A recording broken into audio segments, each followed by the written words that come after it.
Okay. Says we're live, but I'm not even sure if we're live or not.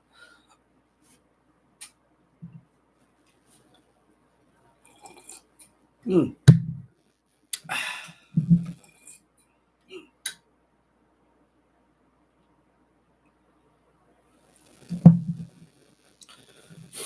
All right. So it's not exactly 7:30 yet, but you no, definitely zoomed in. All right, keep it there for now. Basically, tonight we're talking. There's a lot of questions every time I try to start fishing, and people are asking about you know spinning rod versus baitcaster, right? So that's what we're gonna try to discuss tonight. I want to just kind of get an idea of how many people like what reel. So, uh, David, you're early. I just started. You're already here.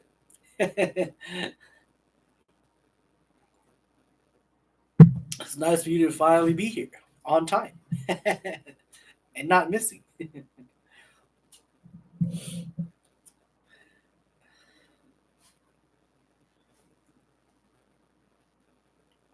Yeah, yeah,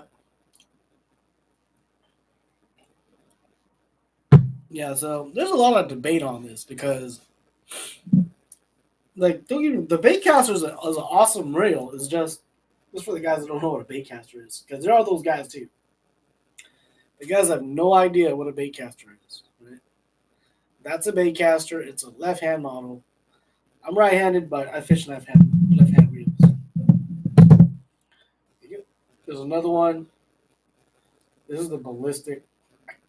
I'm on the fence if I want to recommend this one or not. A lot of people seem to like it, but my experience is iffy.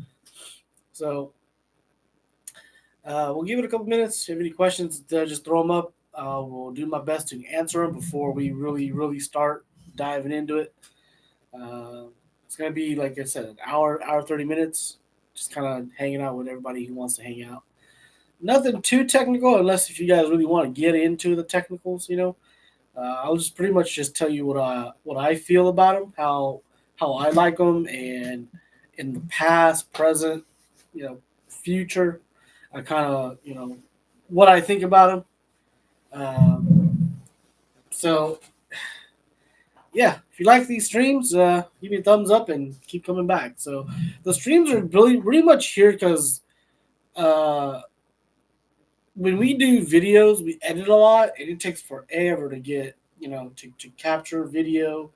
Well, we do our best to capture video, and there's a lot of like post production where I have to go through the footage. I have to look at what looks good, what doesn't look good, what what needs to meet the YouTube like requirements and doesn't offend anybody, and things like that. So we always have to kind of look at that. Not a lot of cuss words in there, can't be breaking laws, that type of stuff in the footage. So there's a lot of that. And before it's all said and done, we'll burn 4, 5, 6, 7 hours on video edit, and I feel like that is not doing the channel some justice in a way, because I feel like we talk fish all the time. If you're ever around us, we talk fish all the time. Me, my brothers, cousins, we talk fish all the time. So this is nothing out of the normal for us. We talk fish all the time anyway. So just spend another say 3 hours a week talking to you guys through the camera on the live stream is no big deal.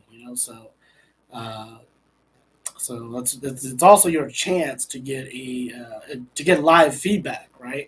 Because a lot of times you could put questions on our videos, but it'll be forever before we respond. So when you have a live chat, live stream, we get our questions across real fast.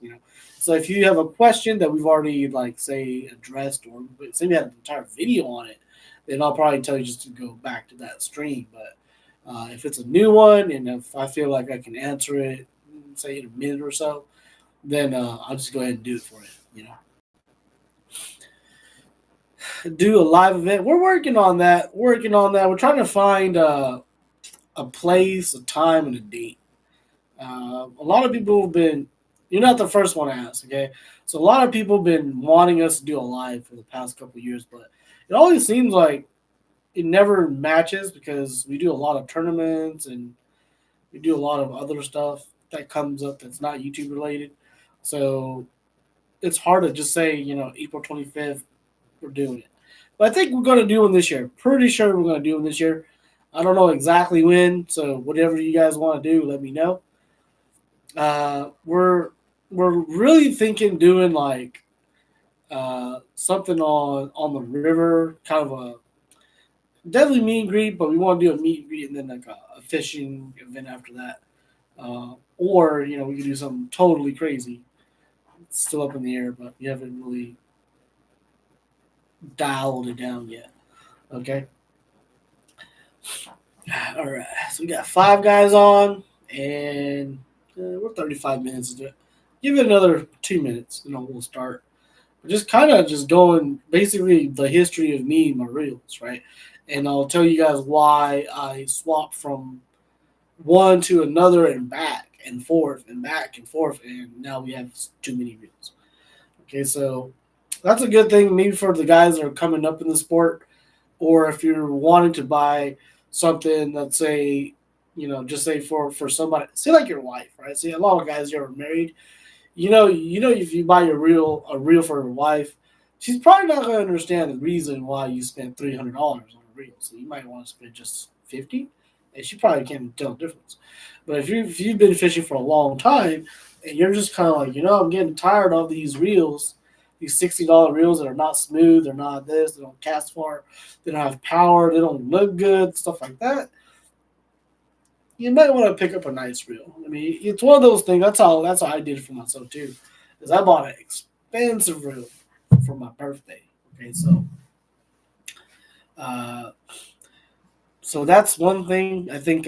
As the video goes on, we'll kind of talk about.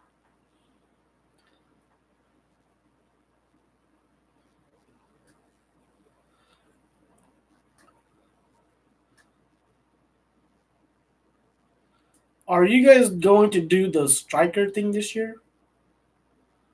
The striker thing. You mean striper thing? You mean striper?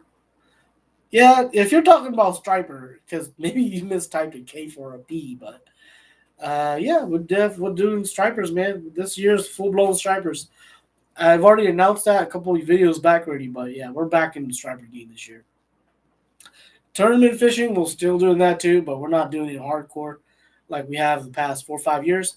I feel like in the tournament fishing, we've got as far as we want to go at this point in time.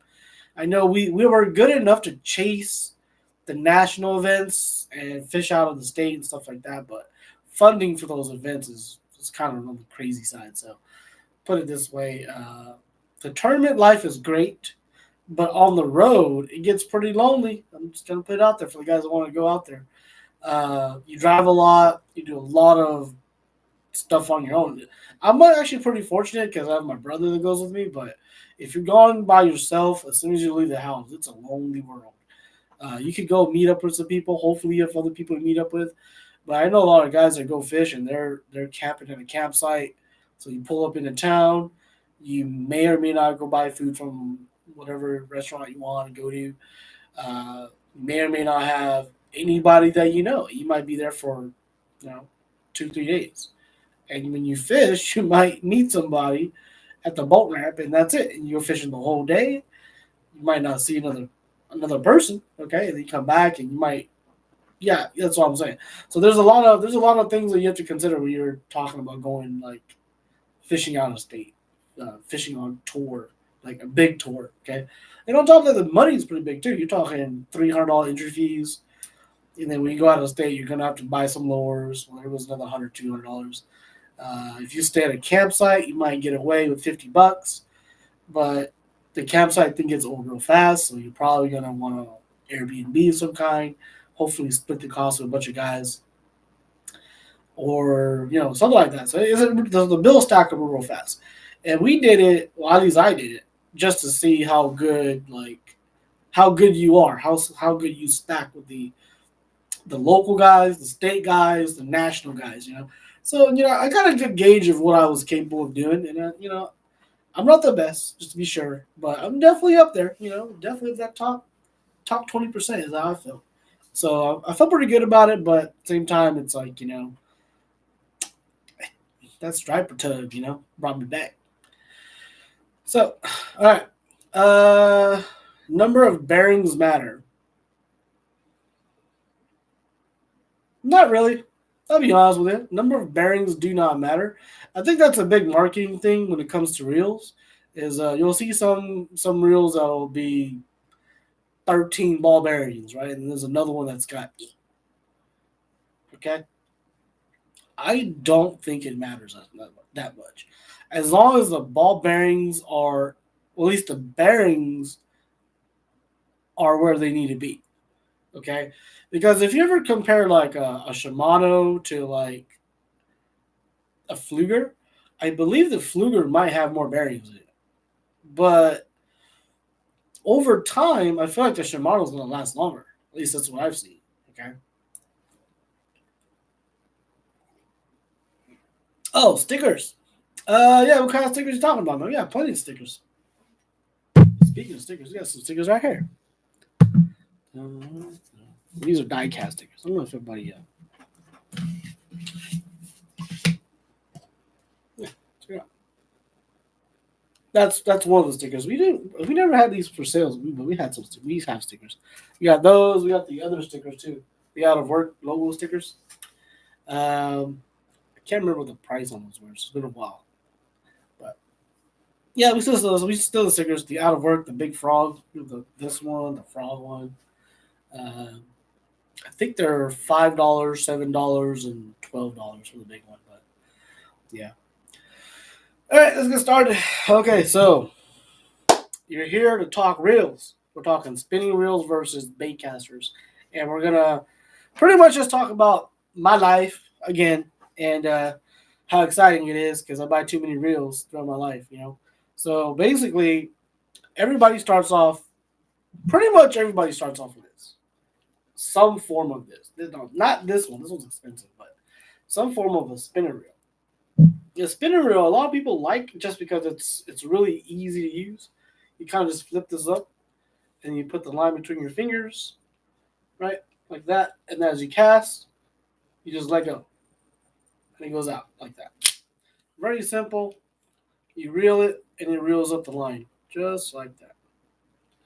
Very simple. I still got like 10 of these reels. Well, not these, but types of reels.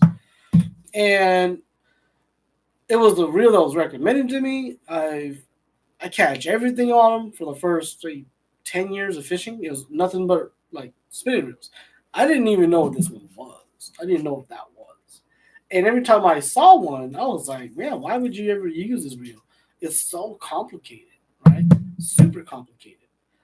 All right, by the way, let me show you. Both of these are Daiwas too. I did this on purpose just to do not have a brand battle here. So we're gonna keep it Daiwas tonight. We'll do Shimano's another night. And uh, uh, oh, you're talking all of those stickers? Yeah, we don't have those stickers, but if you guys are interested, we could do something like that. So we're talking a couple of videos ago. We were talking about like 30 club, 40 club, 50 club. Those stickers. If you guys want, we can always make them. Do like a trial run, and sell them for like say $5, shipped, something like that. It'll probably just be something like this though, not to get too complicated. Probably just be that strapper, but it'll probably just say like 30 club on the bottom, something like that. Something simple like that, just so you can pretty much put on your. It's like a bragging rights thing. That's what we were thinking about doing. All right, so Bill G, we'll get to that soon, right? The lightest thing you'll throw on a baitcaster. So that's the other thing. When I was growing up, it was all finesse fishing. Okay, so I was growing up in California. We did nothing but bluegills and crappies. At least that's all I ever did. And if you're throwing a 4 pound line, which we were throwing at the time, I think it's a waste. Like the baitcaster, like average baitcaster is not supposed to throw a line that light. Don't get me wrong. I have a couple reels that can do it, but you're talking high dollar stuff. Okay, high dollar stuff, like $500 reels. But this on 4 pound line, put it this way: 2 pound, 4 pound, 5 pound, 6 pound, 7 pound, 8 pound, 10 pound, up to 10 pound. It is hard to beat a spinning reel. It's really hard to beat a spinning reel because it was meant for that light line. And we're chasing bluegills and crappie. We were on 4 pound line. Even up to the banjo minnow days, like 4 pound, 6 pound line. It was excellent because it allows you to cast light lures real far, light action spinning rods.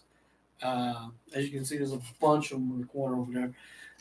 But yeah, for about 10 years, we never even touched the baitcaster. Even though I knew what it was, I never got into it. And then we transitioned to braid. Braid on the spinning reels, as you can see right there, that's a braid. That's the braid that I recommend too.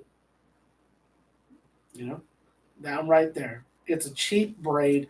It's the Power Pro original 10 pound line in red. I don't know what it is. I think the red. I keep telling people the red's a lot stronger than the black and the yellows, but that might just be me. But when braid came to town, that's when we started really fishing for like ocean fish. Okay, and the braid was like on a whole new level. It took your spinning reel and just made it way better. Okay, just so much better. The whole line twist thing kind of went away.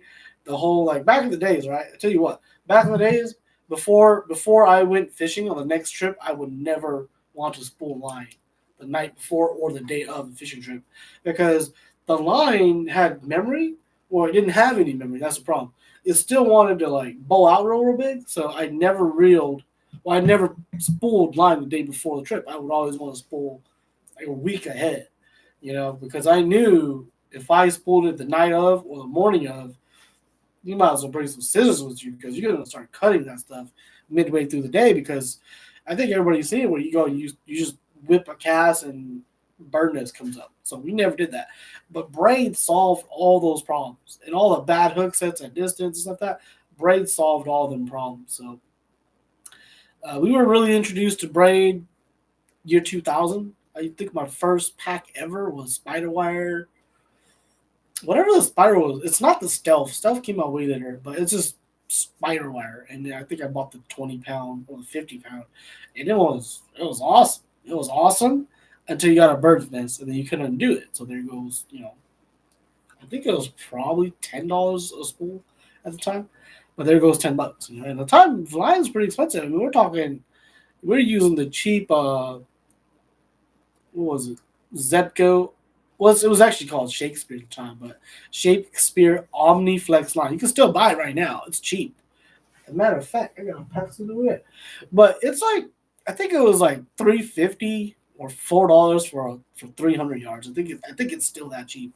So we ran really cheap line. Fished crappies for a long time, and then as we transitioned to the saltwater stripers, uh, we basically stayed with the spinning reel. We just went to the big ones, the saltwater ones, right? And we still fished cheap line, but it seemed like it was okay. We were really happy with it, just fine. Just fishing inexpensive reels too, by the way. A lot of like $50, $60, $70 reels. And they did okay. We didn't really know what quality was, right? So we were okay with the spinning reels that we had. A lot of times we've been shopping at the flea market, and we would buy a lot of secondhand reels and just bring them home, oil them up, and they'd be good again. All right. So we came to no, we were still in Massachusetts. We moved from Fresno to Massachusetts. That's when we did all these saltwater stuff, and we started realizing there's and once you get to that world where it's a competitive world, you start noticing people carrying weird looking reels, put it that way, because they look good. And when you say, can I just see it? And then you start reeling it, it reels so much better. And it really like they would have like a 2-year-old reel that was smoother than your brand new reel. That's when you know. That's when you know. That's when you know. You're like, Dad, how much is this reel? They're like, $500. You're like, what? 500? God damn. All right. So anyhow, uh, started the striper stuff. Right, striper stuff. We didn't do much braid either. It was still a lot of mono, but I was starting to play with the braid stuff. Bought like I said, spider wire at the time, and then we had Power Pro. I think my brother bought us some Power Pro, like 55 pound Power Pro at the time, and we started playing around, and it was real good, right? Real good, and we never, once again, we still never looked at the baitcasters. Then we moved to Oklahoma. Once again, we just started buying expansive spinning reels for just striper fishing because we have to cast far now. Once you get to Oklahoma, we fished a lot of dams. So when you're at the dams, you have to cast far. That's part of the deal. You have to cast far. So entire entire rod and reel setups were basically thrown out the window so we could go buy the perfect rod, the perfect reel, the perfect line. Spend a lot of money on that. We have a pretty good group of guys too, pretty group of friends too. So we all kind of, share information a little bit. Like, I like this reel. I like this. Oh, don't buy that. That's trash. Don't buy that. That's trash. So after about a year or two, everybody, the entire group, kind of upped their game to the next level. And before you know it, everybody's got equipment that's really good. So that's when we got really, really into the striper stuff. And that's what we were talking about, the striper reels from about 2 videos back. If you guys want to talk about big gear for stripers, that's what it was. We evolved to that. So that was kind of the end of the spinning reels for us. We went from a crappie spinning reel to like a full blown like saltwater spinning reel. So that was probably, I don't even know, like 15 years of not even looking at baitcasters. And then one day we were fishing. This is the power of your friends' influence on you. Bad influence sometimes, but still influence. We were fishing one time, and one of our friends came out with a baitcaster, and we were all looking at him weird, like, why would you, switch to a baitcaster? Like, we couldn't understand, like, we're all throwing like 10, 15 pound braid, and we were like, Oklahoma water. If you got that 15 pound braid on there, this is on 10 pound. If you know what you're doing, you're fine. You're gonna be just fine. Okay, I'm assuming you're catching white bass, not stripers or big flat catfish, right? So one guy comes out and he starts throwing a baitcaster, and he goes, "The reason why I like the baitcaster is because I can put real big line on it." And we're all like, "Why would you want to put big line on it? When you put big line on this reel, if you put 15 pound line on this reel, it will cast like crap, right? It won't go far. We've already perfected it, right? We spent like 10 years perfecting the spinning reel, and we did. And he comes out with like 20 pound line in this thing, and he casts, and it's only about 10 feet shorter than this reel with 10 pound braid on it. So we're all like, yeah, that kind of sucks still. I mean, you lost 10 feet. But we didn't understand the power of the reel. Like, people tell you, I went to a baitcaster because of power. And we never understood it until we started using it. So I'm going to just make it simple for you guys. This reel, by design, is a weak reel. So when you see us, when you see us catch big stripers, you always notice we pump and then we reel, and then we pump and then we reel. Reel the slack, you pump again. All right, that's actually a bad thing to do. Okay, if you don't want the fish to get away, that's actually a bad thing to do, because you're pulling the fish and you're giving a fish an advantage to pull back when you reel down. When you have one of these, you don't. You hook set and you just crank them in. There's no pumping and letting go. It's all just, okay, he's up the short, get him. So it's one of those things. So until you start using these, you don't understand power. You can put the same amount of power on this handle and the same amount of power on this handle, and this reel has more power to pull in line. And I think it's because like everything's in line, like everything's not all the gears in line, and then it just reels in. But this one, it does like a 45. You're turning it this way, but it's spinning this way. So it loses a lot of power to spin like in 90 degrees. That's my take on it, right? But when it comes to baitcasters, we didn't get involved with that until we got into the bass world. Because if you ever look at the bass world, I would say 95% of times you'll see a guy with a baitcaster. And I couldn't understand why. Right? So I was out there and I was like, you know what I'm gonna do? This is way before I got into like stripers, but because that one friend, he opened the door, he cracked the door, right? Just a crack. And he was just like, you can throw a big line in this. I'm tired of breaking off in the rocks. And I was like, you know what? He got a point. He's got a point. I am tired of breaking off in the rocks. Because we're only fishing crappie jigs. Everything's cheap. Crappie jigs are only 50 cents, but you're tired of breaking off. So every time he gets hung up in the rocks, he just pulls it. And the crappie jig, the hook just opens up. He brings it in, he just bends it back, and he casts again. Every time I get stuck, I break off and I have to go and retie, right? So that after a while that gets tired. So after a while I made a 5 rule too. I said if I break off 5 times, I'm done with the day. Like I know crappie jigs are only like 25 cents, 50 cents a piece, but I feel like if you break off more than 5 times, you're not catching fish. You're not even having a good day fishing. So just give up. So that's kind of my personal thing now. So when I go fish the dams and everything now, if I break off more than 5 times, I'm good. I'm good. I'm good. I'm not breaking off more than 5 times. So try the baitcaster thing. My first baitcaster was extremely expensive. I bought a Daiwa T3, and it was like $250, something like that. Because I did a bunch of research. I wanted like the reel that could prevent me from getting a bunch of backlashes because I know I'm gonna get backlashes, right? So that's the other thing about these is your first 6 months or so is gonna be a nightmare, right? It's a major hump to get over. When they teach you how to use this reel in like 2 weeks, not even practicing, you probably got it. You probably got it. You got it pretty good. But for this reel, I practiced every day after work for an hour. I told myself I'm gonna be on it for an hour every day, and in about a month, I kind of got it down because I was pretty cocky, man. I bought one. I took it fishing, like 3 days out. I took it fishing. Me, my third cast in, I had the world's worst better nets. I just gave up, keep on, you know. So that being said, this is a very, very, very, very, very, very hard system. Harder than you would ever think if you've never played this before, because there's 2 knobs. These are the knobs you got to worry about: spool tension knob,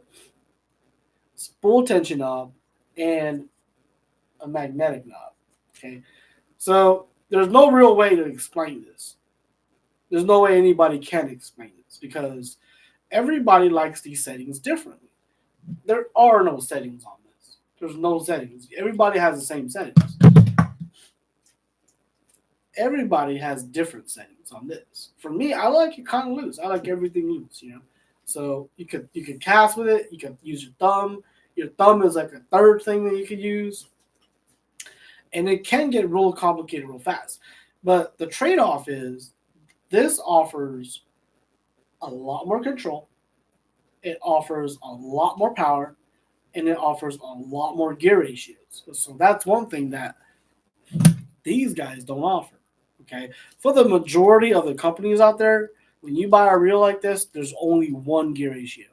For Daiwas and Shimano's, which are the bigger companies, you might get 2 gear ratios. But that's about it. 2 gear ratios. Reels, the Baitcaster reels, you can have. There's 3 off the bat that just about everybody makes in 2022. You have a 6 gear ratio, a 7 gear ratio, and probably an 8 gear ratio. And for something like Daiwa, there might be 2 more. So Daiwas might start at 5, go to 6, go to 7, go to 8, and have a 9. And some lineups even have a 10. Okay, so what does gear ratio even mean? Gear ratio is for every turn of the crank handle, a full turn, how much spin is this thing going to spin? So if it's an 8 gear ratio, you turn it 1 time, this spool has turned 8 times. it's very good for fishing real fast, like drifting, and we do that a lot in the world of in Oklahoma. We fish stripers. We drift a lot. So where you have a reel like this, cast it out, and you're just trying to reel up the slack, you're gonna be like that, and then you're still like, you're still reeling it pretty fast as it's drifting downriver, right? If you have one of these and it's a 10 gear ratio, you're just doing this as you're following your bait. You're actually following it and you're actually listening for the thump or listening for the tick off the rock. So you're just gonna go like that, like that, like that. Okay. So there's a lot of advantages to this. But the disadvantage is a lot of people never get to this because it's really hard to use.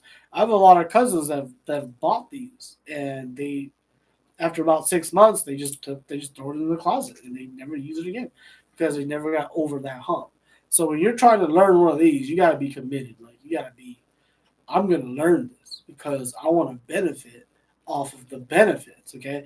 And when you do learn one of these, it's the best reel you've ever used.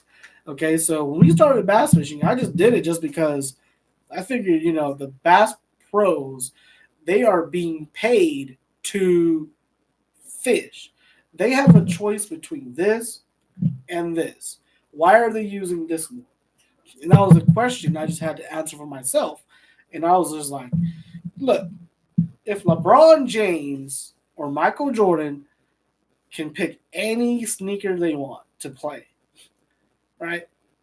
Why do they pick that pair of sneakers? Well, it's probably because of the performance of the sneakers, right? Same thing with this, okay? Would you buy, in terms of sneakers, would you play ball with Converse or would you play ball with Nikes? It's that simple. So you gotta go get yourself some Nikes, man. I'm telling you, if you're gonna play at that level, right? So you guys follow me? Yeah. So line on the baitcasters. Here's the other thing: the baitcasters, I feel like they were designed for big plastic line. Let me say it again: big mono, big copolymer, big fluorocarbon. Okay, they were designed for it. This reel currently has 20-pound line on it, and I fish it every day. I throw everything on it. It has the thing too. So you basically, when it comes to a baitcaster, the thing is you're just afraid of backlashes that will damage the line and they'll just snap on that line. That's a totally different discussion for a different day too. But once you get the backlashes kind of worked out, you're pretty good with it. It feels like when you like your thumb has a mind of its own. When you come back, there's a cool part too. Let me explain. It's the baitcaster is so much faster than a spinning reel. So for those guys that are worried about speed, think about you're reeling it, right? And then you gotta go. You gotta open this up and put the line here, and not bad. 2, 3, 4 seconds. When you're reeling this, it's just you're reeling it, click it over here, and you come out, and you just let the thumb go. And then when you let the thumb go, this thing just spools out, and you thumb it right before it falls in the water, and you just got to click it over, and it's ready to go again. It's ready to go again. So it's definitely a lot faster. Speed is faster. You get fast speeds, or you get even slow speeds. Okay, if dial makes a zillion, I think it's called a crazy cranker. It's a 5.1 gear ratio, and it's got power. I mean, it's got power on it. But at the same time, it's so slow that I can't do it. I personally, if I crank, it's a 6 gear ratio. I feel like all my crankbaits 6 gear ratio. I just seem to get a bit more. When it goes to like flukes, throwing swim baits, things like that, things with less drag, put it that way, 7 gear ratio. Cincos, 8 gear ratio. Top waters, 9 gear ratio. So it goes up and up and up and up. So what was it? A rigs, I'm kind of stuck in the middle. I fish a lot on sevens, but sometimes I want like a five just to keep myself from reeling it way too fast.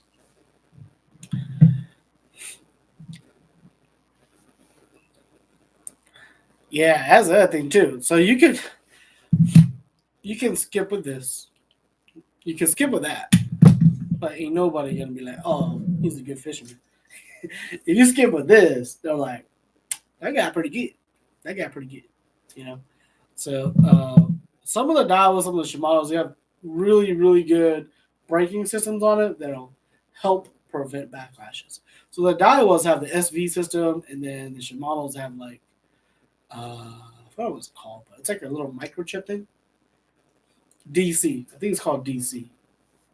I think it's called DC. Yeah, but they got this microchip, so when you cast it, it literally sounds like a zing, zing. So if you hear that, it's very unique to Shimano. They're the only ones that makes it. All the other reels are quiet. Shimano's make a zing sound. It's actually pretty cool. But yep, rods and reels, man. So customizing them is another big thing too. If you ever look at the Japanese world of reels, they take these reels and they custom paint them. They put new handles on it. They do all types of crazy stuff. They can swap out spools. You can change the bearings up. That was the other thing too that we were talking about earlier too. Is the bearings are they super important? And to an extent, it is. Okay, to an extent, it is because the more bearings, put it this way, without going into too much detail, the more bearings in the system usually means the better it is. Usually, right?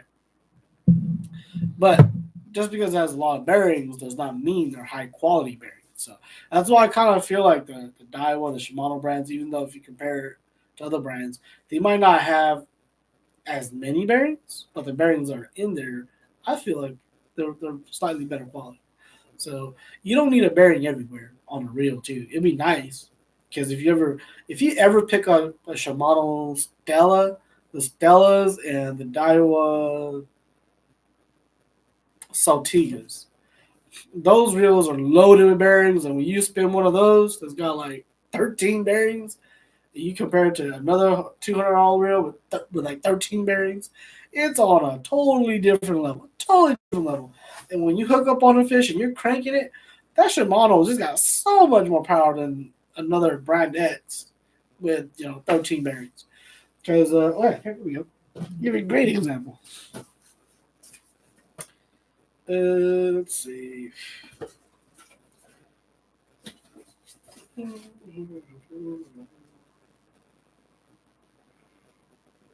This doesn't even say. I bought this reel a long time ago. It is the Flame 3000,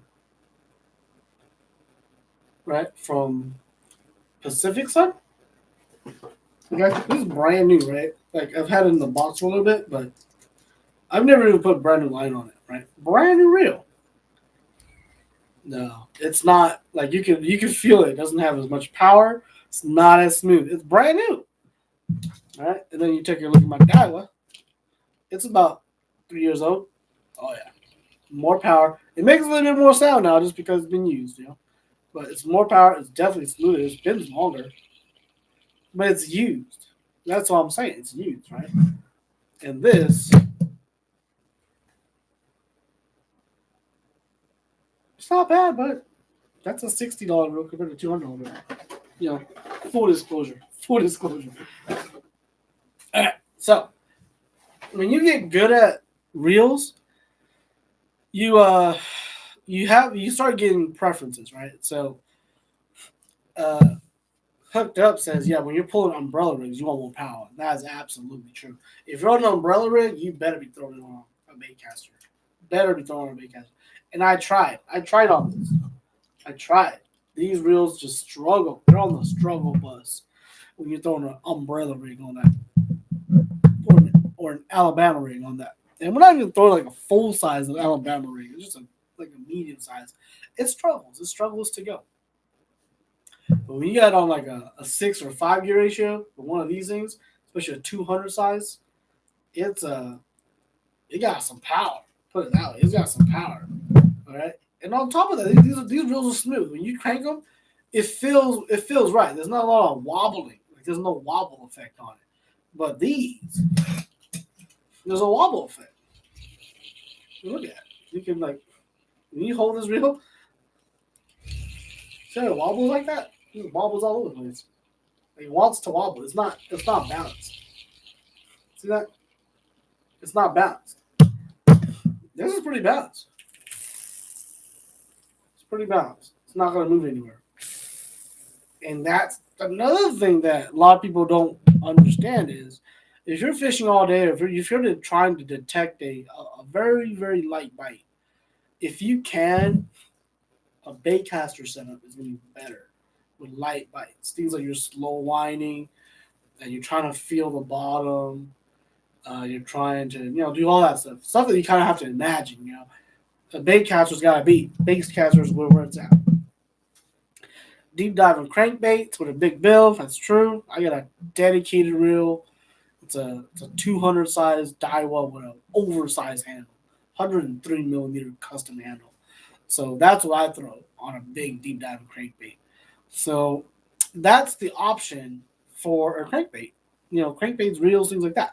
But the spinning rod has its own allure to it. Put it that way, especially at night. Okay, so as we were striper fishing in the Northeast, we do a lot of night fishing. Okay, and you can only imagine if you backlash something like this at night, you might as well go home. Like you can't do that. Put it that way. You have to go with something that was more reliable. This is more reliable. Okay, at night. It easily is more reliable at night. Okay, compared to this.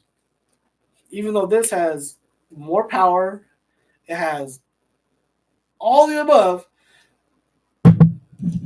Reliability is right here. Okay, so I don't go fishing, especially nowadays. If I go fishing at night, if I bring one of these setups, I have to bring it back up. I have to bring it back, and I always do. And you'll see it a lot in our old Sooner Lake videos. More than likely, I'll bring like a 7.5 foot medium heavy with a baitcaster on it for all the little stuff like throwing flukes, throwing rattle traps, stuff like that on the bank. But you'll always see us carry a big surf rod, and the surf rod is there in case we have to throw them far or if that backlash is so bad we give up on it because it's at night you can't really see. You just don't want to deal with it basically. All right. So there's two of those things, right? And on top of that, if you want maximum distance boils back down to that. Plain and simple. Max distance. I feel that this reel can outcast this reel on like the same rods. If both of these on 7 foot rods, this is on 10 pound line, and this is on even 15 or 12. That will outcast that with the same lure. Say you're throwing a half ounce. That's gonna outcast that. Okay, but now that we're getting into lure weights, this is where it really gets real controversial. I feel like because a lot of people will say things like, "How do you know when the lure is too heavy to throw it on this?" And you have to go to the baitcaster.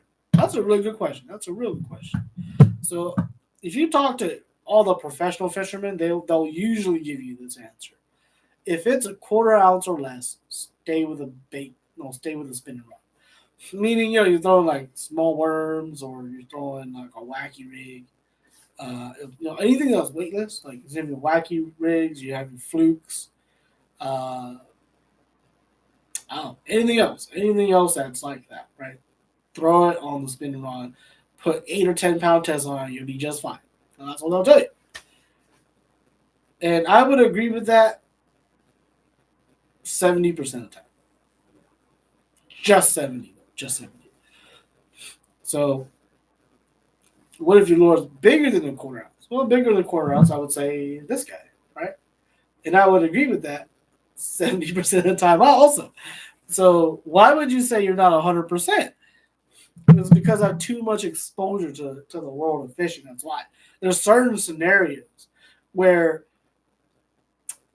a spinning rod will outperform a bait caster, even though the entire YouTube world is saying you should have thrown that on a baitcaster. I'll tell you. I'll give you a great example, right? So when I was talking about Cincos, this is for the bass fishermen. Cincos is a worm that you put a hook through it, you throw it out there, and just let it float. And then the bass comes and you grabs it, right? So throwing Cincos, I think everybody that I know, with the exception of myself and another guy, they throw it on the spinning rod, and there's no problems with it. No problems with it. You can definitely do it. Except me, I'm kind of the opposite. So I throw it on a baitcaster. So the traditional baitcaster will not. You should not throw a weightless anything on a traditional baitcaster. But we're not talking about just a traditional baitcaster. We're talking about all baitcasters. So there are baitcasters that are designed to throw really light lures that are under a quarter ounce. Let me get one for you while we're on the subject.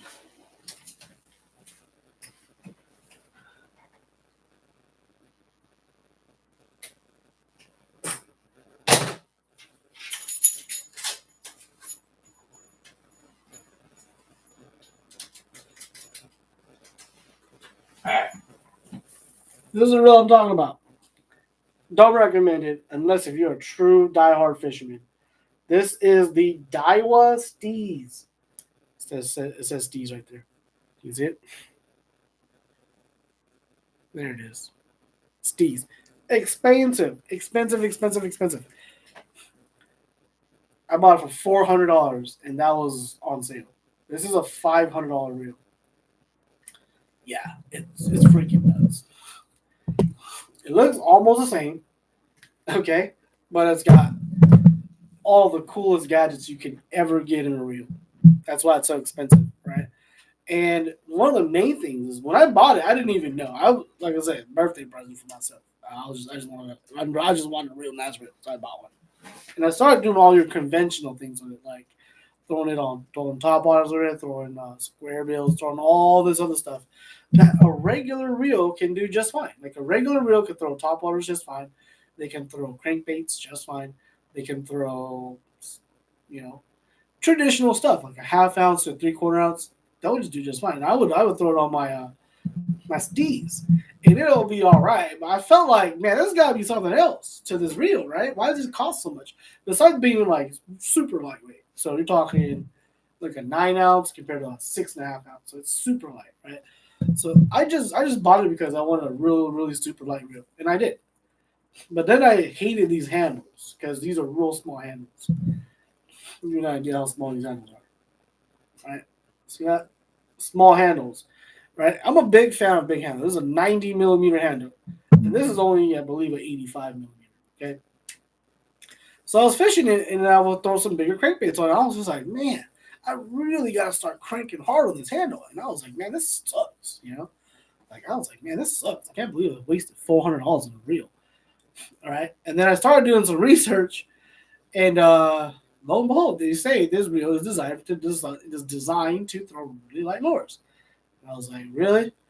Last time I tried throwing a Cinco on this, it just burned us really bad, and I had to go back to this, right? So I was kind of worried about it. But you know what?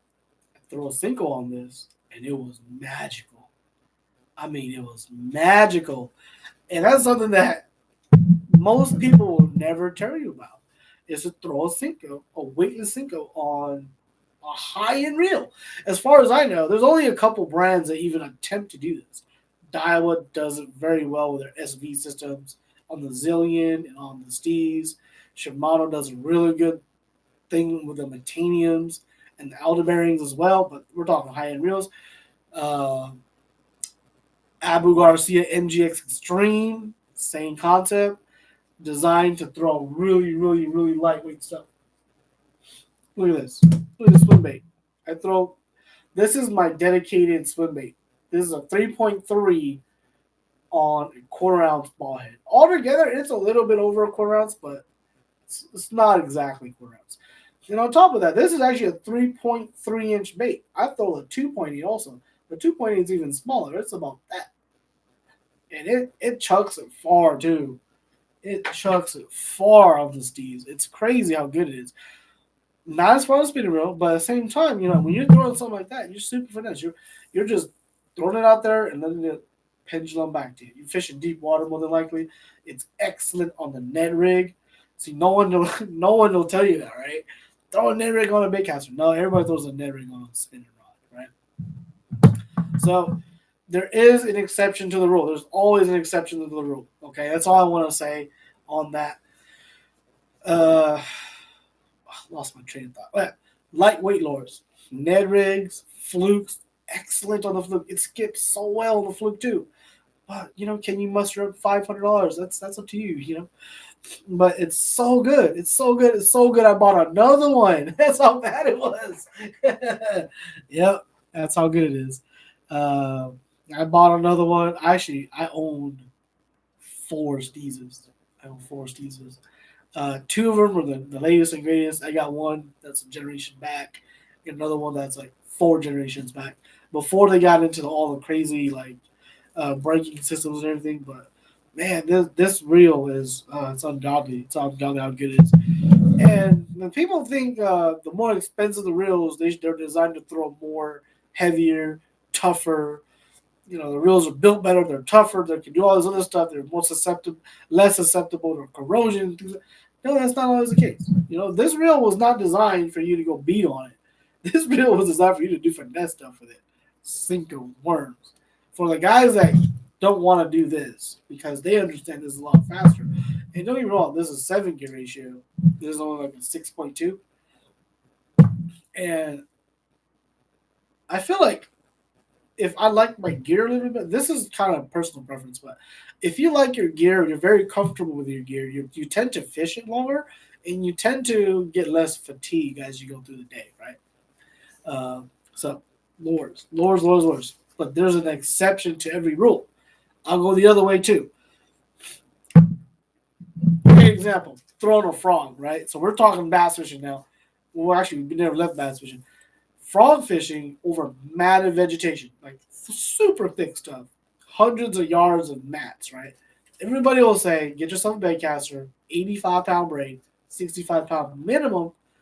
Go out there with a 7'5" and just throw that frog as far as it can go and just work it back, And when you get bit,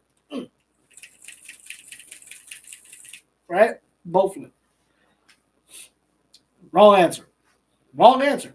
Okay? That's when I go back to this guy. But not this reel. I go back to my ocean reel. Okay? My big reel, big spinner rods. I load them up. I don't even put big braid on it. I only put like 30-pound braid, 30, 40-pound braid on it. But I'm on a 9.5-foot rod. And I can throw that far farther than any baitcaster can throw it. And when they explode, 50 yards out, this struggles to reel it in. I've done it many times. I've lost many fish in the mats. With my surf rod, if it hits me 50 yards out, and we're talking angles too. This is on advanced stuff. Okay, so we're talking angles, right? Your 9.5-foot rod is so tall compared to your 7.5. I mean, the extra 2 foot is it's a pretty big deal when your lure is so far away. Okay, so and on top of all that, your surf rod, that red one that everybody sees, uh, it's got a much bigger spinning reel on it. It's got a much better backbone on it on the rod. So when you hit these fish, it doesn't feel like it struggles at all. You can pump it and reel it doesn't struggle at all. Whereas if you have this and your 7.5-foot bass fishing rod, you got a 5-pound bass over there, you almost struggle butts. I ain't gonna lie. I probably lost some good money because of that. Okay, so there's always like a little bit of trade off. Okay, once you go to extremes, you kind of have to go back to like your past and kind of look things up and say, look, I did pretty good on that. In the bass world, the reason why I say throw a surf rod on the big mats is because we come from the striper world. A big striper is about 15, 20 pounds. A big bass is 5 pounds. You gonna tell me my striper gear can't handle a 5-pound bass? Crazy, son. Crazy. So, that being said, pick your gear wisely. It's going to be a multi-species angler, right?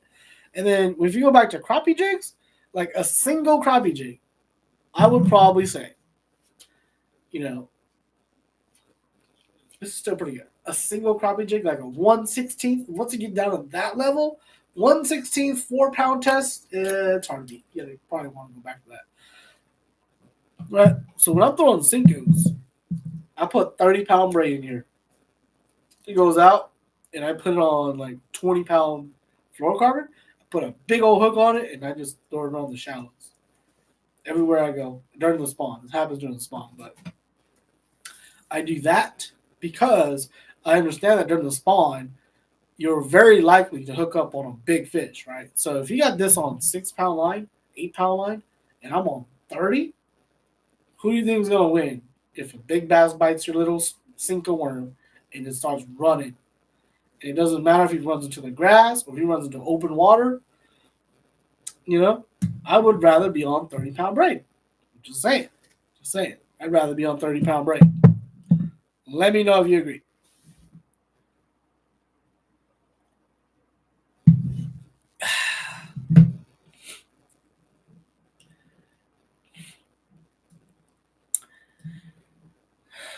If I buy lures, can you make them long cast for me?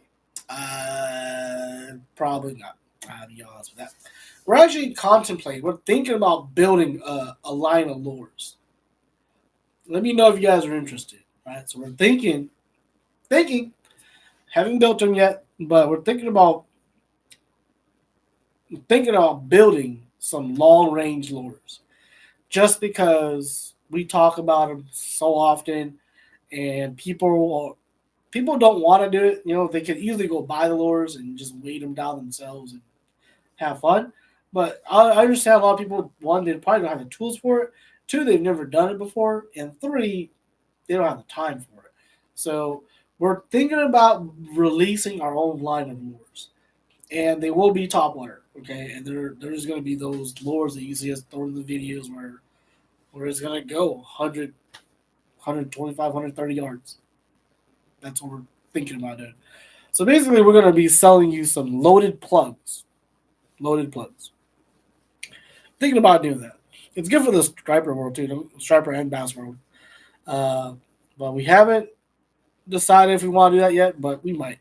You know, for all the umbrella rig guys, my brother is working on his clear rig thing. It's not a channels product. It's like kind of his personal project.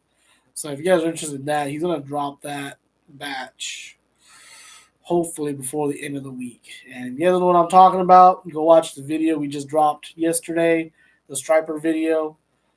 And basically, he's got a castable Alabama rig, but it's clear. It doesn't look like it's a like an umbrella. It looks like an ice umbrella. It's clear, so when you put it in the water, all the wires to kind of disappear. So that's pretty cool.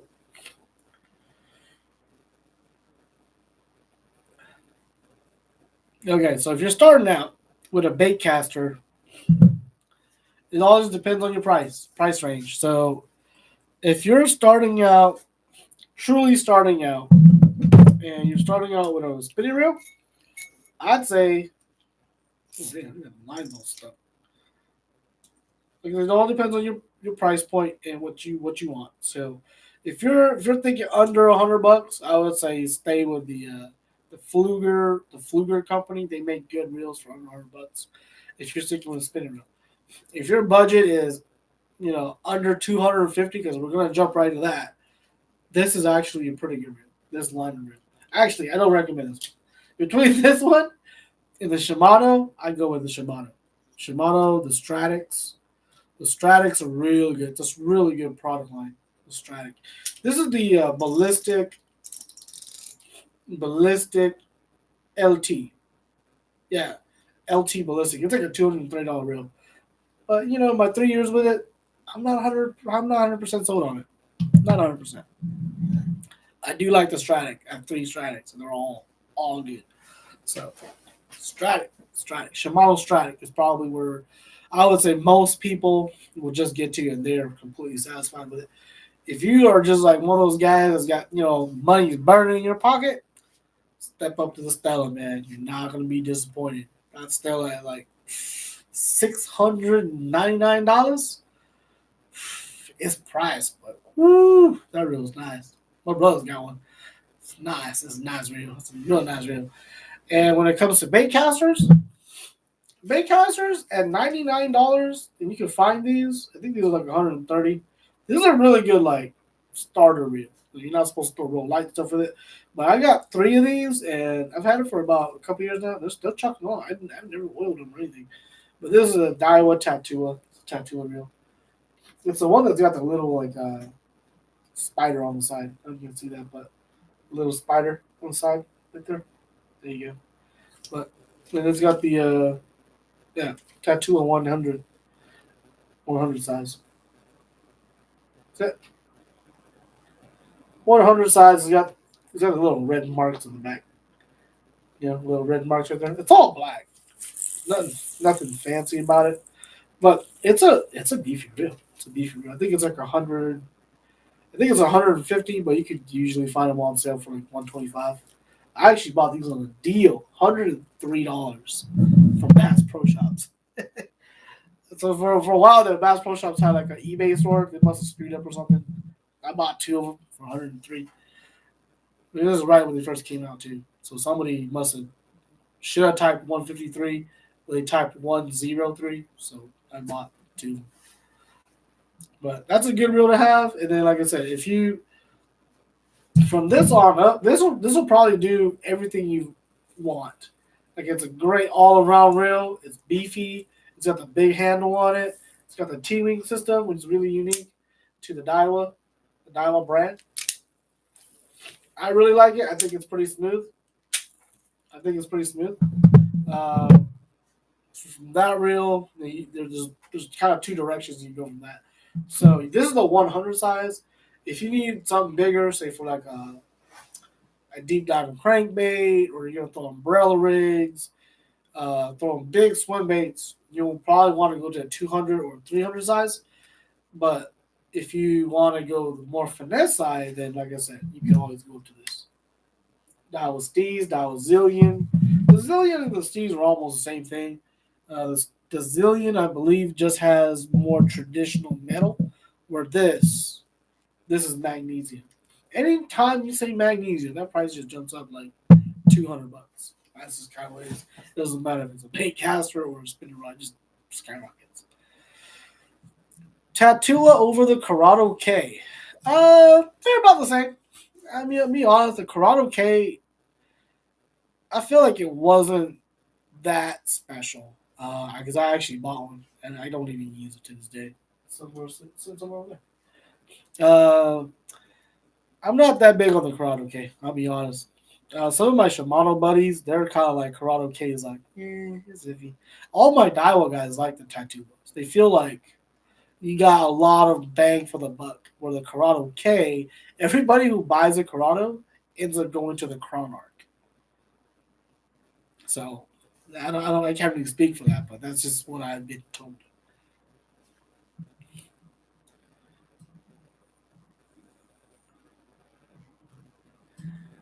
All right, so we're kind of coming up on the hour, so 30 more minutes, and then we have to call it good for the night. But as of right now, if I'm just gonna go fishing, I pick up this all the time. I just pick this up all the time, especially if I don't know where I'm going, and we know we're not doing some big fish fishing. We could be either crappie fishing, or we could either be white bass fishing, some light duty striper stuff, some light to medium duty bass. Then I pick up this bowl is only 10 pound line, and I can get away with everything.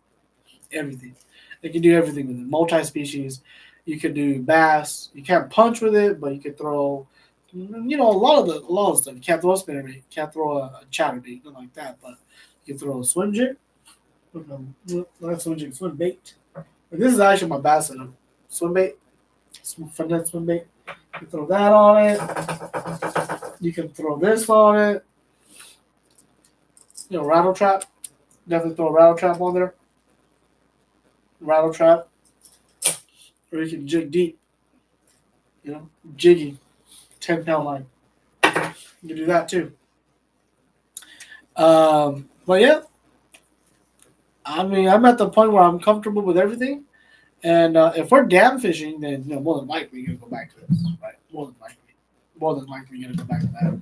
But it's good to have a lot of choices. It's good to have a lot of knowledge about this stuff too, that we could like share with all of you guys. Because when I was kind of doing all this, I didn't have anybody who basically had this knowledge to kind of compare things back and forth and give me a straight answer.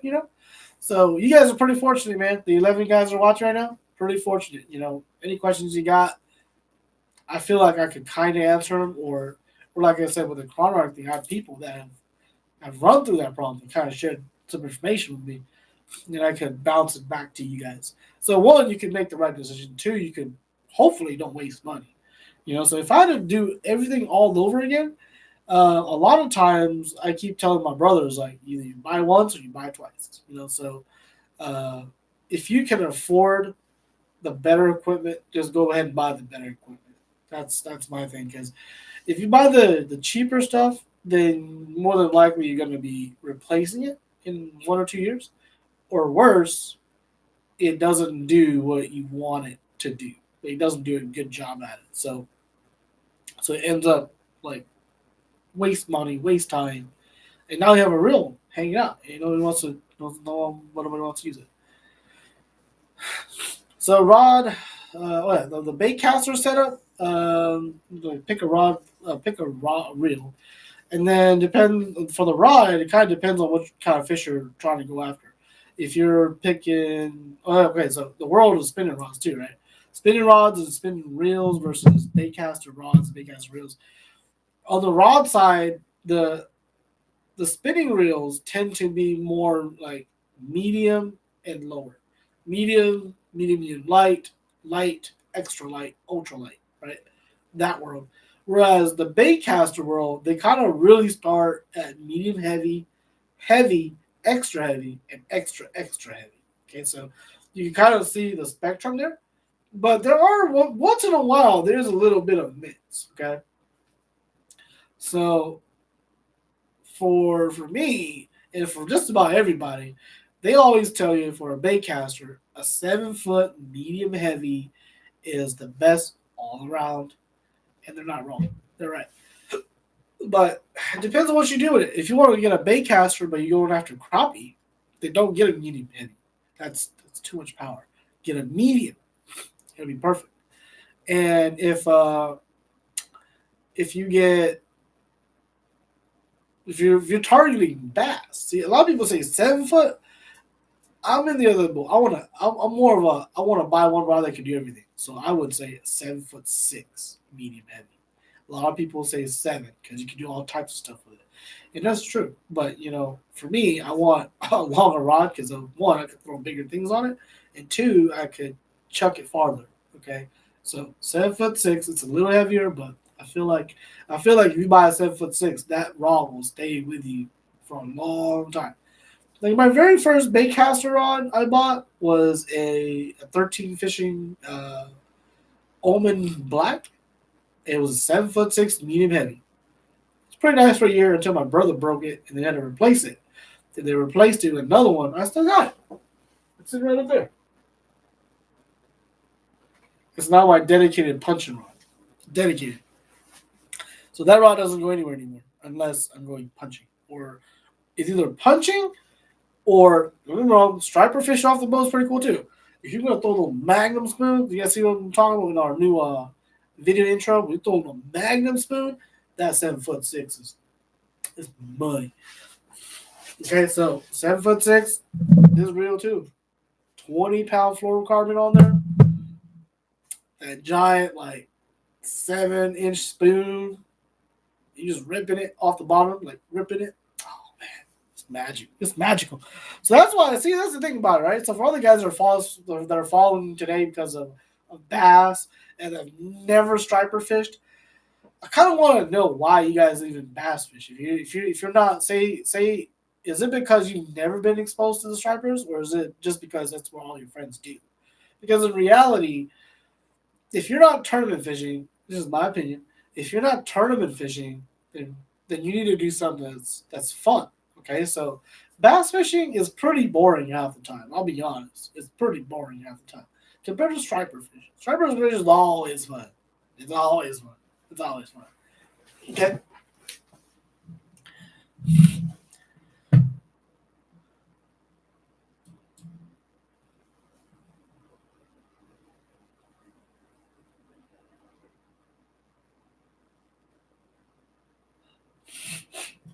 Yeah. So okay. So the other thing is, I got to mention because we did this in the for the spinning reels, right? So these are low profiles, right? Some guy was talking about it. Alan B. Moore was talking about it. Low profile reels. And there's also the conventional reel, which literally looks like this. It's a giant spool. I don't have one right now, but it's in the garage somewhere. It literally looks like that with a handle on the side, and you have one of these. It's probably the same size too.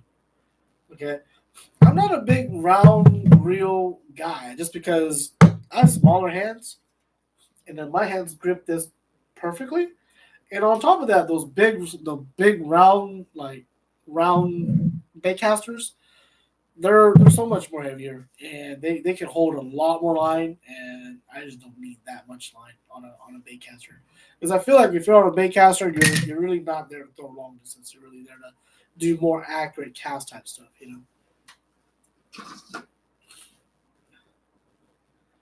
Yeah, there's a lot of different brands of reels and everything, but I feel I just from trial and error.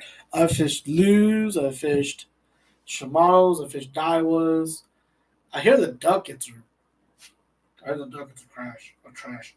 So I didn't say that, but that's what I heard. Abu Garcia, they're I would say those are about the average to mid range reels because we have two Abu Garcias. My brother had the Beast, which is an 8 gear ratio, and one season of stripers fishing with it, and that thing's completely destroyed. Uh, we have another a Revo, I think it was a Revo, and I didn't get it as a brand new reel. We had it like a used reel, and I forgot where I left it. I mean, that's how much we cared about Abu Garcia's. I mean, sorry if I hurt some feelings, but that's kind of how the cookie crumbled.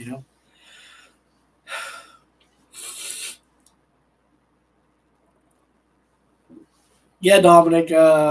Bass don't fish very hard. There is a couple exceptions, but I would say 95% of times, like a bass cannot break your 20 pound line.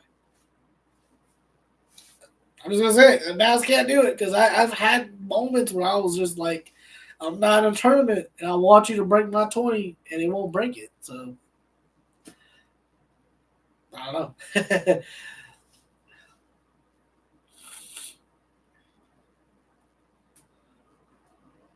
Yeah, we so when it comes to bass fishing, if you've never done it, if you're a striper guy and you want to get into bass fishing, this is kind of like the best channel for all of it because we do all of it.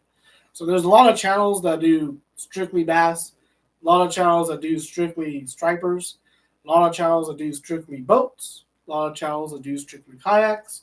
There's a, but we do a little bit of everything.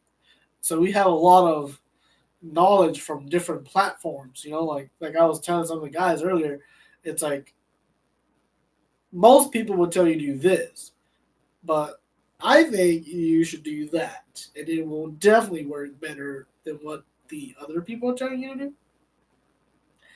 And on top of that, there's a lot of striper knowledge that we apply to the bass fishing world too. Like for example, in the world of bass fishing, top water is not really talked about a lot. I don't know why, but in the world of stripers, top water is always talked about. Like you can't wait till top water season. But in the bass world, it's always like throw sinkos, then it's crankbaits, chatterbaits, drag a big worm, and throw a big swim bait. Not a lot of people talk top water. I don't know why. They should, but they don't.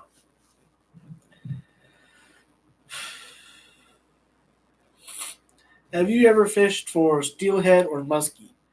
Not muskie. I fish for pickerel. I think you should know what pickerel is if you ask that question. Pickerel is like a miniature muskie. I don't live in an area that had muskie. Steelhead, I had my chance at it, but I didn't catch anything. Um,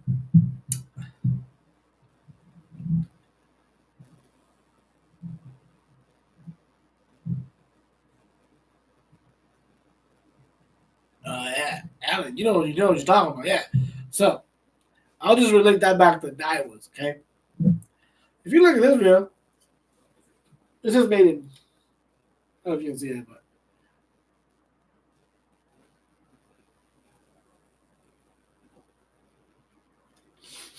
camera won't focus. But this was made in Thailand. Thailand to Daiwa is the equivalent of America's made in China. If you look at this one,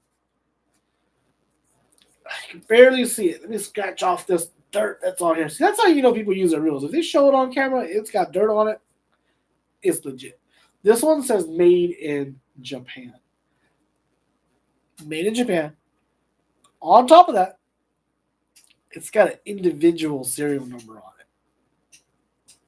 Yeah, it's got a serial number on it. This one doesn't have anything. Yeah, this is like one of a billion. I'm assuming. And this is probably one of 3,000, maybe. I don't know.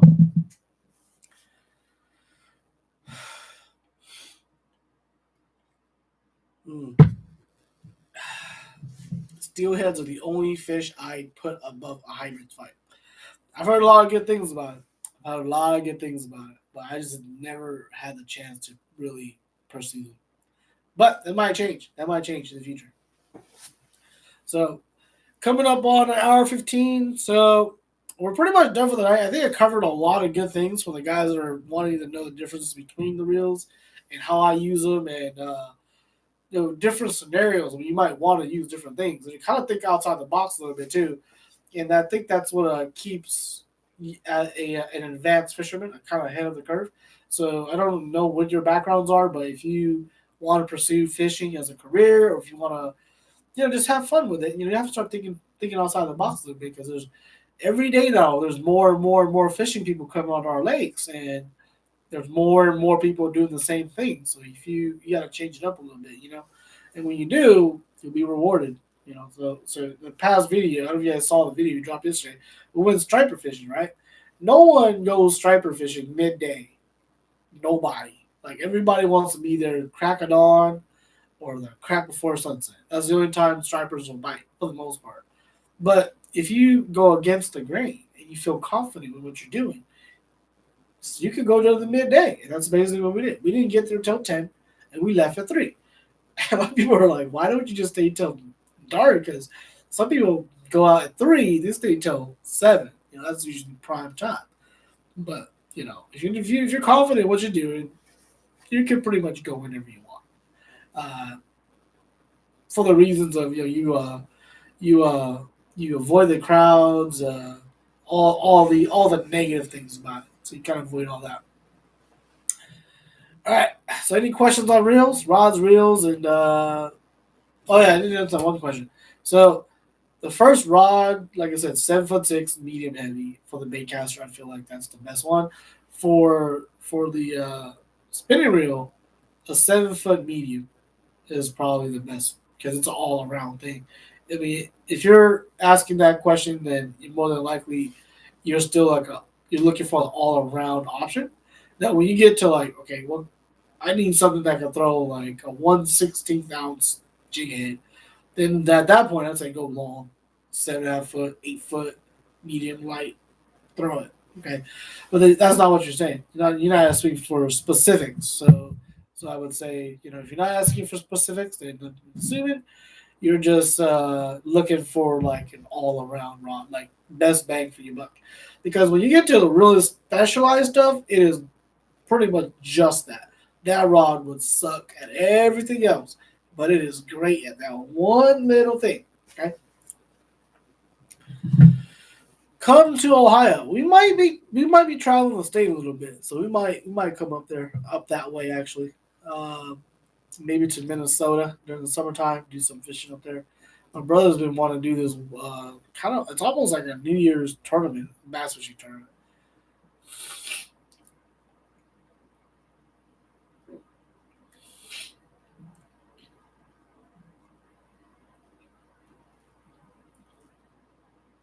Yeah, so sheep's head. I heard sheep's head is good. I tried. One time one time I went to Texas and I tried to catch a sheep's head down there, and I couldn't catch one for 2 days. Like, I got a crazy story, right? So now the video's done at this point, so we're just talking cool stories now. All right, so I went down to Texas. Holiday. It was like Memorial Day weekend too, which is the worst time to go any public place, right? So we get down there, and it was just like loaded of people. This is like 8 years ago too. It was loaded of people. You can't even find a parking spot, and we couldn't even find a spot to fish, right?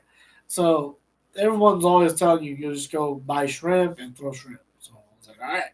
So I brought some Berkeley artificial shrimp, and I bought some real shrimp, and we're just pitching it around rocks and everything. I was catching a whole bunch of, I forgot what it's called. It's like pinfish or something. It's a real small. It's like a sheep's head, but it's real small. It's only like 7 inches, 7, 8 inches. Caught a bunch of those. But I was trying to catch a sheep's head because sheep's heads are they're pretty good size. They're like 12 to 15 inches.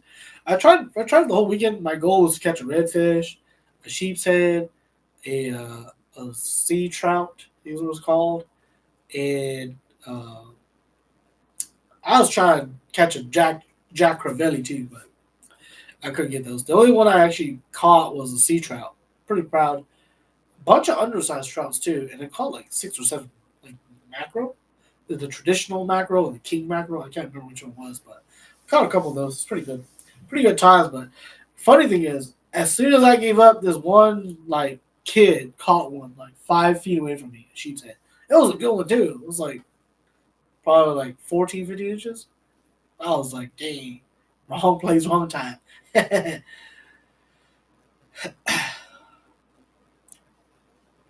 Yep, drop shot run. Most sensitive casting rod for the money. Best value at under 200. This might be a video for another time, but I've bought a lot of rods and reels in my time, and I've bought some I would consider pretty sensitive rods, but they've always disappointed. Okay, I have where's that? It's broken to the corner. That's why it's in the corner. So if everybody is familiar with the Shimano X Bride line of rods, they're $270. I bought one because this is back when I didn't know how to fish jigs very well. It was my weakness. So what I say is like if it's a weakness of yours, you need to buy a little bit more money to help it out, right? So I wasn't very good at jig fishing, bass jig fishing. So I bought a decent rod, like a 7 foot medium heavy, and I kept losing fish when they jump. So I figured I need to go up to like a 7.3, 7.4 heavy, and I did. And I was like, I want to get myself a really nice rod because I've been using $100 rods. And I want to see what that 250 to 300 class can get you. So I did. I bought 2 rods. At the time, I was very good with chatterbaits, and I wasn't very good with jigs, right? So I bought a Dobbins Champion, and I bought for the chatterbait, Dobbins Champion, and I bought a Shimano X Bride. They're both, I think the Dobbins was like 240, the X Bride was like 280. All right, so I bought them. I got them in, and I was holding the X Bride. I was like, oh crap, this is legit. Like the most legit rod I have right now, right? Fast forward 3 years, it breaks. I don't know. I have the video footage to prove it too. That's the crazy part about these fishing reels is or fishing rods. The more expensive you get, the easier they are to break. And it's not just on that one too. It's like across the board. It's across the board. Uh, I hear people talking NRX, $600 rods. They break too. And I'm just thinking like, no. If I'm spending that much money, it better not break. I could deal with a little less sensitivity, but I can't have my rods breaking on me, bro. I can't have it. When it comes to sensitivity, right? There's certain techniques that need sensitivity and certain techniques that you don't. You actually don't want. I prefer not to have sensitivity. Okay, so Yeah, pinfish. Yeah. So, uh, I'll give you an example, right? If you're dragging a jig, dragging a Texas rig, you want a lot of sensitivity. You want to see like, is that a rock? That's a rock. Oh, another rock. That's a big rock. Okay, that feels like a tree branch. Pulls back. Yeah, it's a tree branch. Hop it over the tree branch. No, nothing. Okay, I guess it's just sand now. You're dragging it. Oh, there's another rock. Okay, that's a big rock. Okay, that's the level of sensitivity. If you're looking for that level of sensitivity, then yeah, for the jig world, do it. Okay, if you're dragging like football jig dragging on the bottom, if you're flipping into bushes, sensitivity doesn't matter. It does not matter. So don't spend big money on it because for one rod you could have three. Okay, that's what I'm thinking. That's what I'm saying. With the world of drop shot, I feel like you don't need either. The world of shaky heads, you probably do. Because I feel like the way I fish those techniques are completely different. Hear me out. My drop shot, I throw it in there and I hop it so much that I don't feel like I need the sensitivity. I'm not looking for what kind of bottom compositions down there. I'm just hopping it and I'm getting a reaction strike, right? I'll throw it in there, I hop it, I hop it, really hop it. I'm not trying to feel like I'm not trying to make my worm dig into the hole, to dig into the dirt. It looked like it's digging into the dirt to attract the fish's attention. All right. Well, my bait's up and it's just wobbling all over the place. Okay. You don't need to any type of sensitivity for that.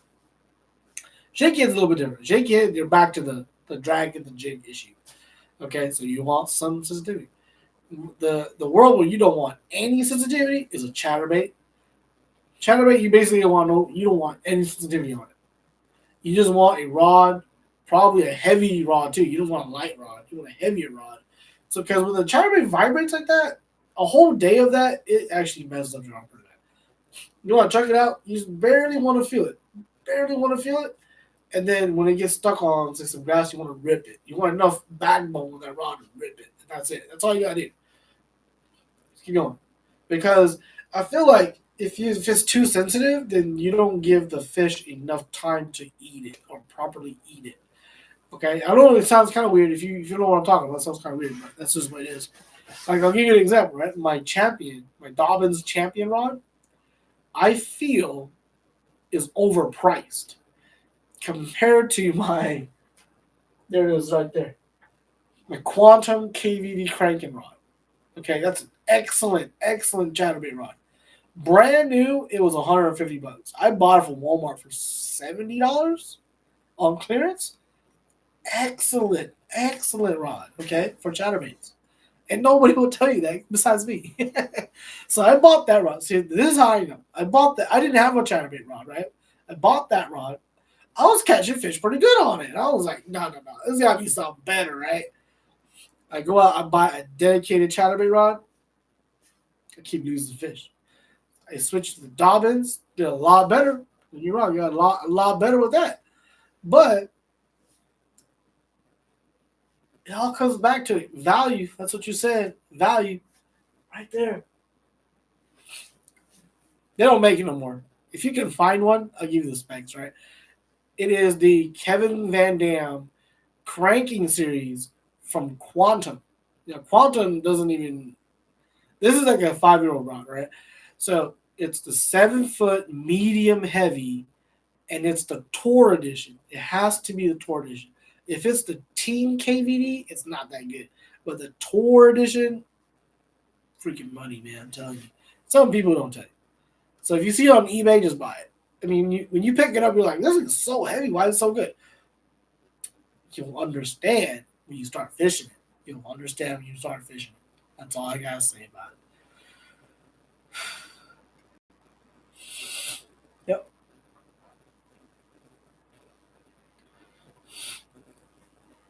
Yep.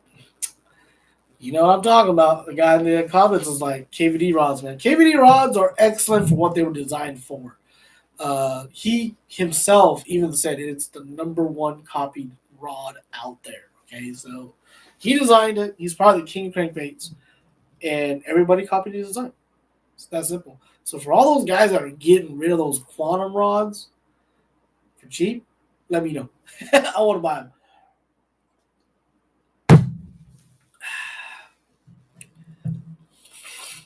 Okay. All right. An hour 30. So anything goes for the next 5 minutes, and then we have to hang it up. I gotta go do more editing. So any more questions? Anything general? Striper, bass fishing, kayaks, boats, whatever goes goes.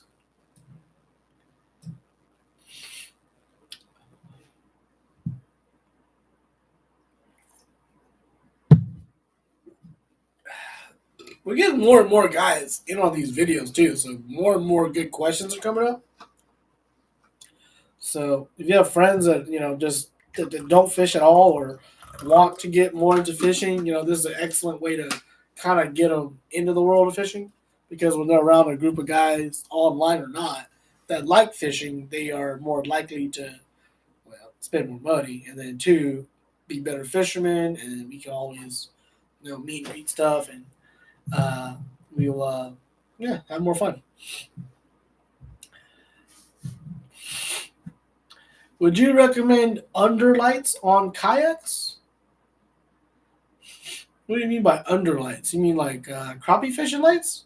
Like the green lights? Underlights? Or headlights?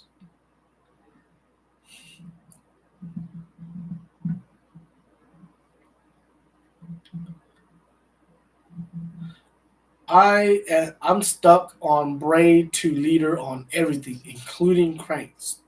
Think I'm hurting myself anywhere? Okay, so I'll go back to the kayak thing. So the underlights on kayaks, I don't know, I've never tried it. But crappie fishing lights, no doubt, that's how it works. No doubt.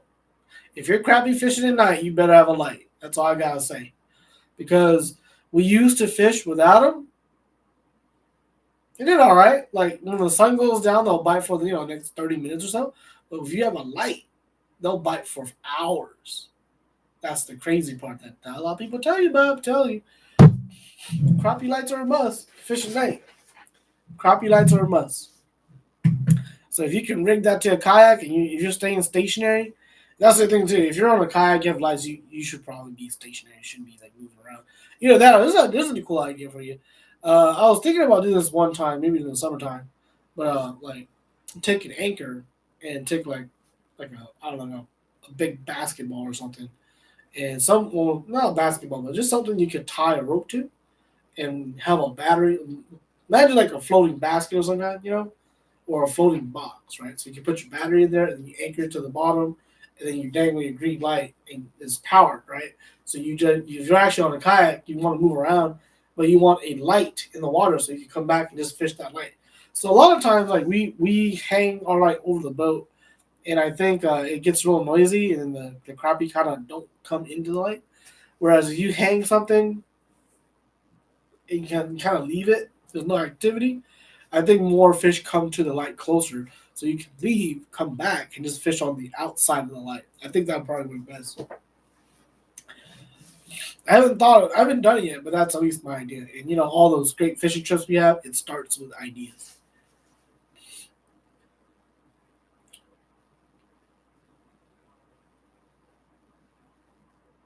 Smallmouth near Ponca City.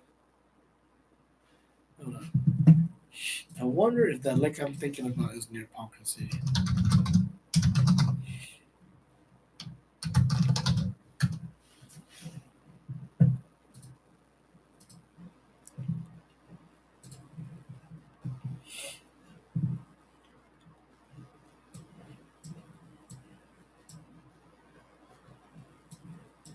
Yeah, Ponca City is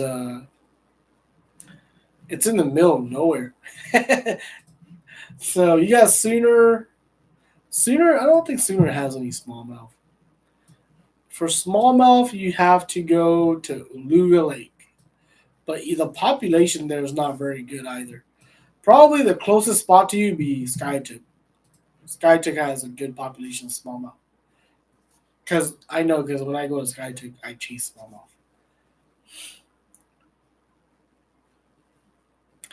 Okay, so we answer this other question. I'm stuck on braid 2 meter on everything, including cranks. I'm hurting myself. If you're on your crankbait, I was stuck in that world for a little bit too. So when you get to the advanced, like I feel like once you build your confidence up and you get really advanced, for crankbaits, I like straight fluorocarbon, just because I want that stretch. Because uh, if you don't have that stretch, okay, in the line, so there's like different types of stretch, right? There's line stretch and there's like rod stretch, right? So I feel like the rod stretch is slower to react than the line itself to react because the bait's so far away. The line has to stretch first before your rod can bend. So when you're doing crankbaits, I'm a 100% fluorocarbon guy because you don't get snagged up as often as if you go in a braid. Braid snags up a lot. Uh, that's my major thing about the braid thing. So I don't do the braid to fluorocarbon. I'm a straight fluorocarbon guy when it comes to braid cranking, deep cranking, and shallow wood cranking, and just burning down the bank. I'm a fluorocarbon guy. Uh, but there are other things that I am starting to transition to. I'm still 100% fluorocarbon guy when it comes to Texas rigs, flipping and stuff like that, flipping wood, big line, 20-pound line. But if I get to grass, every time I'm in grass, it's always fluorocarbon leader braid. Okay, it's just how it is. Chatterbait same way, and I really like it. So it's just basically on what you want, basically what you want. But when it comes to spinning rods, everything's braid. It's a fluorocarbon leader. Upgrade hook recommendations for hybrids. So for the hybrids, this is a really tricky one just because a lot of the hooks that I like are not always available. Okay, so uh, if you're doing hybrids and an easy hook to find that I do like, I just don't like the shape of it, but I can attest to the strength for the hooks, is if the hybrid is biting it really good, look at the Gamakatsu, it's an EWG size 2 and size 4. Right? It's an EWG style, so the hooks look like this. They're not straight. They're kind of bent like that. But it's super strong, super strong. I haven't really bent one of those out yet, without doing stupid stuff. But it's really good hook. Super sharp. You can find it at any bait store too. The only downside, like I said, is it's not a standard hook. It's a hook that goes in like that. So you're gonna miss a couple, but once you get one, he's on there good. He's not coming off. A standard hook. I don't see that's the thing. I don't recommend the. I have a video coming out. My favorite 5 hooks, and I really like the owner ST36. They're super sharp. They're great for bass. But when it comes to stripers and hybrids, pump the brakes, sir. They're not that good. Okay, so when it comes to the treble hook stuff, it's a little tricky. My brother actually hates treble hooks when he throws big top waters, so he converts everything over to single hooks. And there's actually dedicated hooks for the big top waters. And the reason being is the treble hooks are always smaller than a single hook. You get away with a big single hook versus the smaller treble. So that's what he always does. All his big top waters, all single hooks. The hookup is, yeah, I mean, it's not as good, but it's still not bad. It's not bad. All right, guys. Coming up on 1 hour 40 minutes. Maybe one last question. We'll call it good. So let me know what you got. One last one for the night.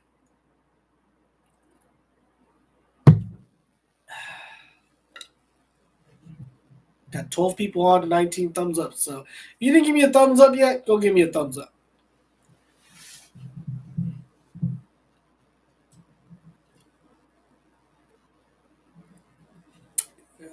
Just scanning through the questions right now.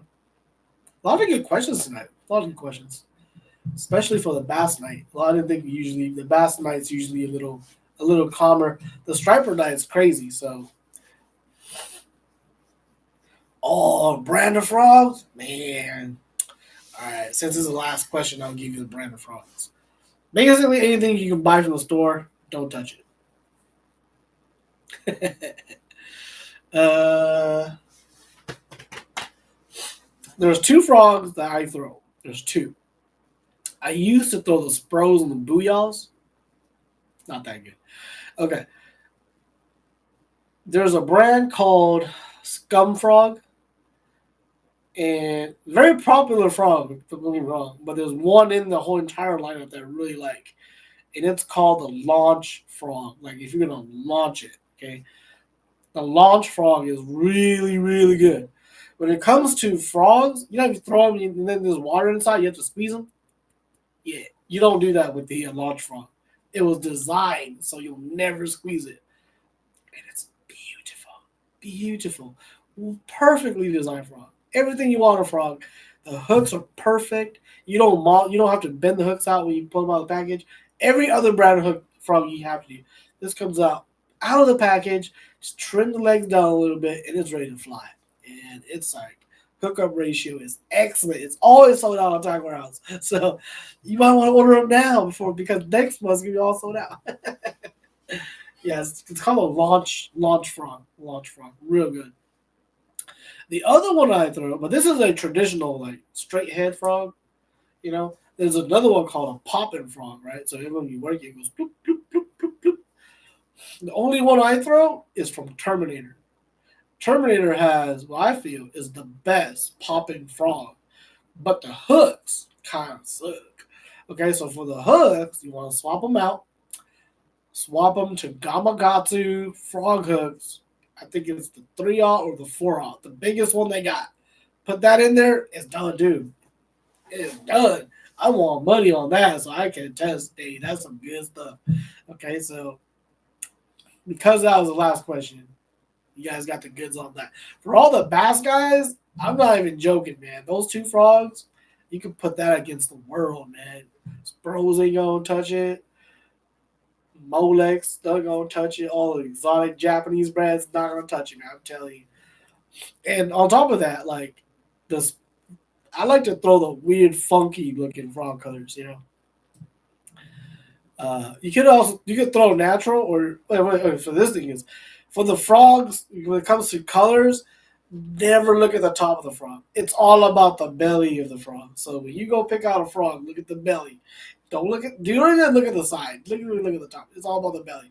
So if you think about it, a real frog has either a white belly or a yellow belly, right? All your bullfrogs, leopard frogs, everything, white belly or yellow belly, and there's usually like some type of like blotchy kind of black pattern on it. So if your frog doesn't come with that, just take your Sharpie and just dot on it. You know, just dot all over. Completely random too, just dot over it and just start. The other thing is, okay, so white is commonly thrown. So why don't you throw black? Black is very popular too. So black's like the second choice. The third choice, which is my favorite choice, is yellow. I like yellow belly. Yellow belly and then dot it. And chuck it. A lot of people don't throw the yellow, so I feel like yellow is like that untalked about secret color. All right, guys. It's cool hanging out, man. Come by on Thursday if you guys want to talk stripers. And as for tonight, let's call it good. It's a wrap. Good night. A lot of good information. A lot of good questions. All right. See ya.